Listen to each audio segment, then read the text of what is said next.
scena entrata, dovevo già parlare quello che si capita il martedì 22 di novembre del 2022, che è stata una giornata storica per la città di Venezia e la sua laguna e anche per tutto il mondo intero, perché comunque interessa tutto quanto il mondo.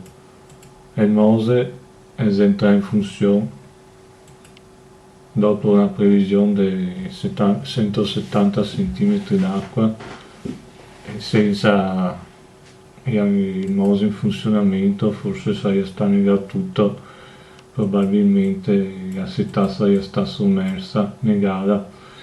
Il Mose è entrato in funzione in una giornata dove acqua piove e sirocco era fatta da parole. Era in questo manco disastroso perché poteva essere veramente una tragedia, provocando comunque lo stesso disagi per i cittadini perché esista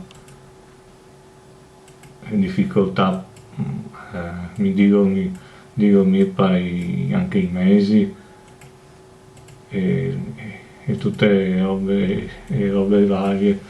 Comunque vi lascio il link col video che si vede sul Gazettin, dove starà il tempo arrangiotio anche in spiagge tipo quelle del Bibion del Lido e anche sicuramente anche altre spiagge dell'Adriatico. Quindi è stata proprio una giornata straordinaria e i giorni di domani, quelli successivi diciamo, e anche in quei giorni che si verifica una marea abbastanza sostenuta ma manco importante rispetto a quella. Per esempio Gioba 24 134 cm, Venere 25 previsione 125 cm, Mose entra in funzione. Venere 25 novembre previsti mare 115 120 cm alle ore 9:40. A Venezia il Viveo era podesto raggiungere un massimo di 70 cm. Cambiando argomento andiamo a parlare un attimo del calcio, per dire che ieri il Venezia ha vinto a Palermo 0-1 con gol di Giampaolo al 65esimo.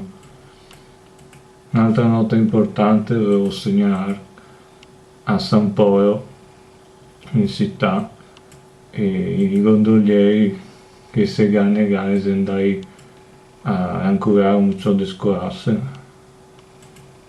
una buona azione per l'ambiente, per l'ecologia di tutta la città e